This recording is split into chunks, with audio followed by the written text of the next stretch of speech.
Hey there, horror fiends, and welcome to not necessarily a new episode of Hidden Horrors nor TV Terrors, but instead a challenge. Yes, James J. Coker of Hidden Horrors is issuing all you horror fiends a challenge, a Halloween challenge, might I add. You see, it's mid-September, guys, which means Halloween is pretty much here. Halloween stores are opening all across the country. Halloween decorations and candy and costumes are littering the stores as we know it. And the weather is slowly changing, except for North and South Carolina dealing with a terrible hurricane right now. Sorry, guys. And other than that, Halloween is practically here, guys. And if you are the horror fiends I know you are, you're going to be planning a fuck ton of horror movies to watch in October and maybe a little bit in September this month, too. So, some of you might be wondering, what horror movie should I watch for October? And I'm here to issue all a Halloween watch challenge. Yes, a challenge. This challenge is going to be very similar to Hooptober, which is very popular on Letterboxd, but I have to tell you, the subgenres that I will require you to watch, I have been doing this since 2008. Way fucking before Hooptober, so I'm the OG, guys. Don't mean to toot my own horn. But anyway, guys, I'm going to list off a bit of horror subcategories and subgenres for you all to consider watching a horror film from each of those subgenres to better understand what horror movies you want to watch for your October. Now, this challenge goes, I'm going to be presenting 42 or 43, I forget, different subgenres or subcategories of horror films for you to decide. You don't have to watch all 42 of them. You can only choose 30 to 31 of them, of course, for the month of October. So let's start getting to these categories. Now, some of these categories are going to be very simple and easy. Other ones are going to be rather more specific and complex. But I will explain and even give examples of films that fit into those categories. So let's get started. First categories are, of course, going to be vampire films. These ones are pretty simple. I mean, Dracula films, Fright Night, Lost Boys, any of the Underworld films, technically. You know, you have your choices from. Next are going to be, obviously, werewolf films. Now, you can go with, like, Wolfman, The Howling, American Werewolf in London. You take your pick, guys. Dog Soldiers is really fun. Ginger Snaps is an underrated and underseen one. Fun werewolf films, you know. Give those. Next is obviously Frankenstein films, and there's a lot of Frankenstein films for you guys to choose from. Next is an underrated monster category. The hell? Anyway, next is an underrated monster category, and that are mummy films. Now, I understand that there's not a whole lot of mummy films out there, but guys, there are a few real good gems of mummy films, like not so much the original Mummy, but actually the Mummy's Ghost and the Mummy's Tomb are fun. The really balls-to-the-wall, gory Paul Naschy Spanish mummy movie, Revenge of the Mummy, is fucking crazy. And of course, there's also Bubba Hotep with Bruce Campbell. So, mummy films for you to choose from. Mummies should be represented. Next are, of course, witch movies. You can't have October without witches. Come on, guys. So, witch movies, you know, you have a number. Pyewacket's a new one that came out this year. Suspiria. The Craft is really popular. I never got into it myself. But yeah, guys, witch movies. Next is, of course, zombie films. Now, I understand that the early 2010s, this decade, zombies were fucking everywhere, and people were trying to get tired of them. But come on, guys, zombies should be represented too. And believe me, you have a ton of zombie films to choose from. I would suggest 1985's Return of the Living Dead, because those are classic, rotten cemetery zombies that actually break several rules of the zombie genre too, and it's really fun. Next, we have, of course, ghost films and haunted house films. Come on, guys, no need to explain for ghost films and haunted house films. Examples would be, this year, Ghost Stories came out that I've heard a lot of good stuff about, and you know what, Ted Geoghegan's We Are Still Here is very creepy and very gory ghost film too. And of course, House on Haunted Hill remake is one of my favorite, very spooky October-ish haunted house movies as well. Haunted house ghost films, guys, come on. Next is alien films. Come on, just throw some aliens in there. And this could be, guys, for the alien films, this could be Aliens on Earth. This could be space horror, either in this, so like Alien or Galaxy of Terror or Life. Or this could be even alien abduction films, like the really fucked up and nightmarish Fire in the Sky. That's a really fucked up alien abduction film, too. But yeah, alien films. Next, we have creature features. Now, I know what you're saying, but guys, monsters apply to everybody. These are creature features, has to be a humanoid-like or a monster, not kaiju, not a big monster. Has to be a normal-sized monster that doesn't fit into the werewolf or vampire or mummy or Frankenstein category. It's kind of its own thing, and it's like terrorizing people. Examples would be the Blob as a creature feature, Pumpkinhead as a creature feature, and even this year's A Quiet Place as a creature feature. And you know what? There's a 1980s really awesome slimy creature feature called The Kindred. You guys should check that one out too. Hopefully Synapse puts out that special edition sometime this year. But other than that, yeah, guys, creature features. Come on.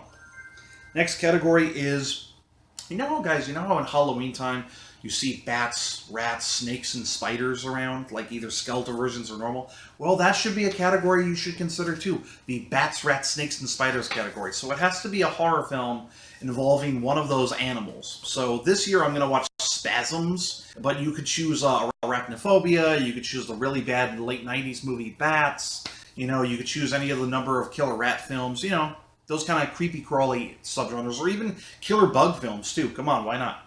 Anyway, but no shark films, guys. Shark films are specifically summer oriented. Come on, Shark Week in the summer, no shark films. Next, now here's a subgenre, guys, that there isn't a whole lot of films for, but you see the imagery around Halloween time so much that I think they should be in a category you should consider, and that is crawling hand horror films. Films, involving a crawling hand killing people. Now, obviously, there's late 90s Idle Hands, and there's the 2015's Bloody Knuckles, but there's also the 1980s The Hand with Michael Caine. There's the black and white Beast with Five Fingers with Peter Lorre, and there's a few other crawling hand films out there, too. Just seek them out. Give one of them a chance, okay, guys? Next category is body horror films. If you're an experienced horror fan, you shouldn't have any questions about what a body horror film is. I mean, just look at all the things of David Cronenberg. Come on, body horror films, guys. Next is, now we're going to get into all the different slasher categories, and there's going to be a lot, guys. I think some of you are going to be like, there's too many different slasher categories, what the fuck? Whatever, guys. I will explain why each category should be represented in your October watch list, okay? So, first slasher category is, of course, a normal slasher film, but you will exclude Freddy, Jason, Michael Myers, and Ghostface, and Headless Horseman. You'll exclude those because I'll get to those separately. So this is a normal slasher film that you can be any kind of, except for those guys instead. The next category you should choose is supernatural slasher film. Now I'm going to explain what's the difference between a normal slasher film and a supernatural slasher film. Well, a supernatural slasher film is a slasher that has way more powers at his disposal than just walk fast and cannot die. An example of a supernatural slasher film that isn't Freddy Krueger would be Jeepers Creepers, Candyman, Shocker, Child Eater. Those slashers that have a lot of powers at their disposal. Supernatural slashers. Next is, of course, guys, Halloween. You can't skip the killer clowns. Killer clown category should be in there. Now, lately, you guys have a lot of choices for killer clown films. You have 2015's Clown. You have 2017's It remake. You have Killer Clowns from Outer Space. And you even have this year's The Terrifier, which is a fucking brutal killer clown film. Next is, of course, the killer doll films. Killer dolls, I think we should throw some killer dolls in there, because why not? Now, killer doll films, you obviously have the Child's Play films, and you have the Puppet Master films, and you have Dolly Dearest, and you have, what else? There are some other killer doll films out there, too, guys. And, of course, the Annabelle films. Just throw those in there, too, guys. Next is, guys, I don't know about you, but I'm a sucker for evil, creepy scarecrows, and there's not a lot of evil scarecrow films out there, but the ones that are out there, most of them are good, and some of them are really, really bad, and you just got to know where to look. So evil scarecrows should be represented there, too. Awesome evil scarecrow films you guys could consider. Dark Night of the Scarecrow, the 1980s TV movie with Larry Drake. 1995's Night of the Scarecrow, directed by Jeff Burr. That's a really fun one. And you also have 1988's William Wesley's Scarecrows, and, of course, 2014's Husk, which is a very ghoulish killer scarecrow film. So guys, give those scarecrows a chance too. Next is Michael Myers films. Come on, guys. King of Halloween, or was King of Halloween before I consider Sam the King of Halloween. But come on, guys. Michael Myers, Halloween. And you know what, guys? I bet most of you are going to save your Michael Myers category for the new Halloween coming out on October 19th. That's what I'm doing. Next, guys, the next category is Freddy Krueger films. You know, in all honesty, as a kid growing up in the 90s, they showed Freddy Krueger movies all the time in October. And I even saw the very first one on my way to a Halloween party. I actually was 90 minutes late because I decided to watch Nightmare on Elm Street that played randomly on the TV while I was dressed up as a zombie ghoul. So, because of those memories, I like to include Freddy Krueger in my October watch list, and I think you guys should too. Now, the next category is technically 2 slashers in one, and I'll explain why. The next category is Jason or Ghostface films. Now, you know what you're thinking. Why are you putting the Friday the 13th films and the Scream films together? Now, the reason being, guys, is if any of you were kids in the 80s or kids in the 90s, you would know that there was no escaping hockey masks during Halloween or Ghostface costumes during Halloween. So because of all that imagery of both of them around Halloween time, I think you should watch either a Jason film in October or a Scream film in October, just to sort of, you know, give you that sort of nostalgia. But that's for everybody who was a kid in the 80s and 90s. If you're like a teenager now, you don't know what the fuck those films are, do whatever. Choose your own. Next is the Saw films. Now, guys, if you were a kid or a teenager in the 2000s, every fucking October there was a goddamn Saw film. And because Saw almost became synonymous with the holiday for a good, 6 or 7 years. So I think Jigsaw should be represented, and I think you all should watch a Saw film too. Next is Phantasm films. Now what you're thinking, wow, God, you're just going by every fucking franchise. Next you're going to see Howling. Next you're going to see Children of the Corn. No, guys, okay. Phantasm films are such fun, thought-provoking sci-fi horror films, and the tall man in his funeral home style setting is such a creepy, macabre imagery that I think he should be thrown in October too. Or at least maybe in your late September, okay? Next, so Phantasm films, guys. Next is, guys, if you think about it, one of the earliest American folklores or American ghost stories is the Headless Horseman, the Legend of Sleepy Hollow. Because of that, you can't help but think about Headless Horseman and associate it with the holiday, without Halloween. So I think, guys, you should seek out some Headless Horseman films as well. Now, I understand there's not a whole lot of good Headless Horseman films out there, but you know what? Tim Burton's Sleepy Hollow is a fucking awesome film, and probably the best Headless Horseman film out there. And you know what, guys? You can also seek out the Disney Legend of Ichabod Crane, and you can also watch a few episodes of the 2013 Sleepy Hollow series. The first season, not anything after that. That show really went downhill really fast. So, just the first season. Next categories. God, guys, I'm listing off so many categories. You're like, I can't keep up. I have to write them all down. Guys, just have fun with this, okay? Next is horror anime. Now, I know some of you may not be anime fans, and that's understandable. Remember, you don't have to pick every single category on this list. But there's enough nightmarish, fucked up horror anime out there, especially from the late 80s and 90s.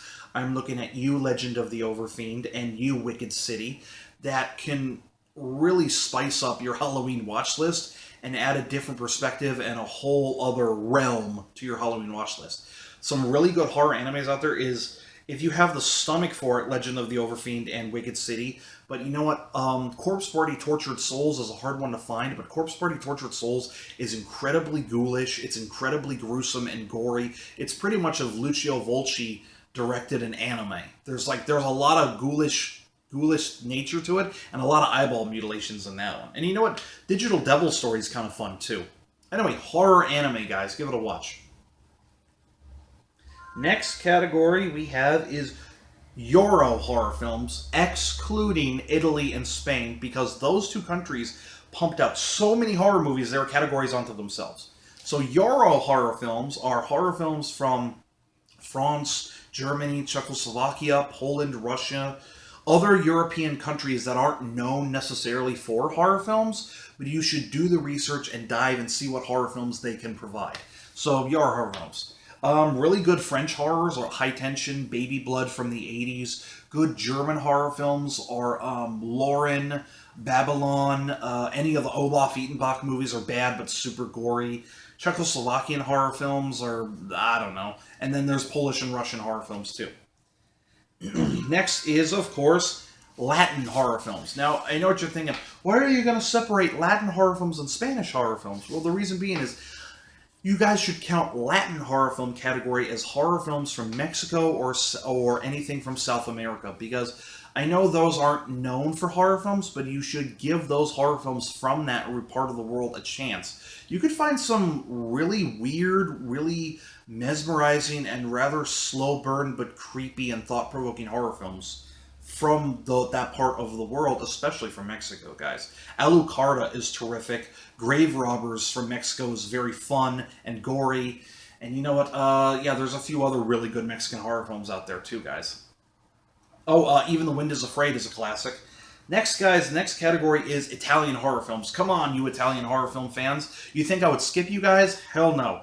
Now, for Italian horror films, guys, you have a lot to choose from. You have the films of Dario Argento, you have the films of Lucio Fulci, you have the films of Mario Bava, you have the films of Michael Sovi. There's a lot to choose from with Italian horror films. But if I might make a suggestion, guys, I think you should watch Lucio Fulci's House by the Cemetery, because it's just so spooky, ghoulish, gruesome, fucked up, and mean-spirited that it's almost, and gothic. It's also very gothic, so it's all the right combinations for such a weird, wild ride for your October season. House by the Cemetery and Italian horror films. Next are Spanish horror films or Paul Naschy films.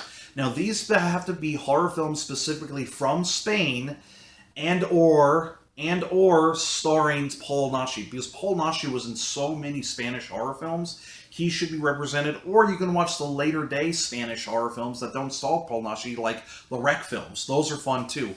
But guys, if I could suggest a Spanish horror film, early 70s Paul Naschy movie Hunchback of the Morgue. It's fucking awesome. It's like a Hammer horror film combined with a Lucio Fulci film, combined with the Universal Monster movie, combined with the David Cronenberg body horror film. All thrown in a blender. It's fucking awesome. But Spanish horror films or Paul Naschy films. Next category you should watch is, of course, Japanese horror films. Now, I know the J horror films had their run in the States in the early and mid-2000s, but guys, there's a lot of really cool Japanese horror films you guys should seek out and give it a try, too. So, Japanese horror. Next is a little bit more of a super specific category, but let me explain. Next category you should consider is production house horror. Now, what the fuck are you asking? What's production house horror? Production house horror is, it has to be from a studio or a production team that is primarily known for making genre films. An example of the production house horror would be obviously Blumhouse films, or Hammer films, or even Full Moon movies. So it has to be a film from those type of studios that are known for pumping out genre films, you know, or you could even go with Amicus Films or Empire Films, you know, or even Roger Corman New World, you know. But anyway, production house horror. Next is taking it old school and taking it real classic, and that is black and white horror. So a horror film in black and white, because guys, in order to expand your horror horizons, you should seek out black and white horror films and get a perspective on that too. This year I'm going to be watching the 1958 movie I Bury the Living in black and white. So black and white horror, guys. That could be the Universal Monster films, or you could even be a modern day film in black and white. Just keep it in black and white, okay? Next category is, now you guys might give me shit for this one, but let me explain. Found footage horror films. Now I know what you're saying, found footage films suck, and I understand your complaints, guys. But found footage films have become such a staple of the horror genre from the late 2000s all the way into nearly the mid 2000s that it's hard not to ignore them. Now I know that there's a lot of shitty found footage films out there, but you know what, guys? There's a lot of good found footage horror films out there too. The WNUF Halloween special is fucking fantastic. Naru the Curse and Hell House LLC are fucking scary. And you know what? Troll Hunter and Grave Encounters are very fun found footage films too. So guys, you just gotta know what you're looking for found footage films and give it a shot. Next category is, I have a list here, guys, sorry. Horror films based on Edgar Allan Poe stories or have such a Poe-ish atmosphere to it. So it could be any of the Roger Corman Mask of the Red Death or Fall of the House of Usher films, or they can be like any of the modern day Edgar Allan Poe films too, or even the really weird Francis Ford Coppola love letter to Edgar Allan Poe films, Twixt. But anyway, Poe should be represented in some way. Okay. Next category is yet another horror author, and that is Lovecraft horror films. Horror films based on an H.P. Lovecraft story, or horror films that have such a Lovecraftian elements to it that you can't escape that sort of Lovecraft tone. An example would be John Carpenter's The Thing is Lovecraftian, Prince of Darkness is Lovecraftian, and especially John Carpenter's Mouth of Madness is Lovecraftian too. But you know what? Event Horizon has a lot of Lovecraft tones, and even this year's Annihilation is very strongly Lovecraftian. So Lovecraftian horror, guys. Lovecraftian horror. Next is Stephen King films. Because come on, Stephen King, he's the king. Come on, guys. Or Stephen King films. So where to start with Stephen King films? Creepshow, Sleepwalkers, It, Carrie, Christine, you know, such a list of Stephen King films you guys can watch. But Stephen King should be in there. Next is a little bit more of an obscure horror author, but his body of work is such its own thing that you shouldn't be ignored. That is films based on Clive Barker stories, or Clive Barker-esque. So obviously the Hellraiser films, the Candyman films, Midnight Meat Train, Dread, Saint Sinner, which I think he produced, but I'm not 100% sure. Even the wildly goofy Rawhead Rex, too. But either way, Clive Barker films, guys. You guys can skip that category if you want. It's really, really a deep-cut category, but should throw in Pinhead or Candyman or something from Clive Barker. Come on, guys. Next is psychological horror films. Horror films that deal with people losing their mind, going through a lot of shit up in their heads, or partially hallucinating. An example would be Jacob's Ladder as a very prime example of psychological horror. And this year's Cat Everill's Housewife is a psychological horror film too. But throw in the psychological horror, guys. Next is kid-friendly horror films. Come on, guys. You were all kids once, and you all probably watched some kid-friendly monster movies back in the day too. So that sort of innocence is synonymous with the holiday too. I know when you're an adult, you want to go with the gory or sexy route for Halloween, but you should always remember that sort of wonder and whimsical innocence that you had when you were a kid and going on trick-or-treating and celebrating the holiday. And I think you should bring that feeling back with watching a more kid-friendly Halloween or kid-friendly horror film. An example would obviously be Hocus Pocus, but also The Monster Squad, Ernest Scared Stupid, Monster House, Paranorman, and you know what? You can even say that in a way Stranger Things is like that too, but Stranger Things goes to some rather adult places too. But you guys, kid-friendly horror films, just bring back that sort of innocence in a way. So guys, the categories are almost up, we're almost finished. We only have 3 categories left, alright? Next is cult historia films. These are films that involve an evil cult or a mass amount of people just losing their minds and going fucking crazy. An example of a cult horror film would be The Believers. Mandy deals with an evil cult, that badass-looking Nicolas Cage film. Or you can even go with the old Satanic Panic Christian videos from back in the day, too. But it has to deal with hysteria or evil cults, or even Charles Manson films. Fuck it, get a little disturbing in there, too. Next is one of my favorite categories that I just have to watch every year, and that is a Vincent Price horror film. Now, some of you young people out there don't know who Vincent Price is. Vincent Price was probably the king of horror actors. He acted with such an elegance and a charm in so many horror movies in the 50s, 60s, and 70s, yet he was so elegant and charming to it that he was just seen as the Mr. Horror guy.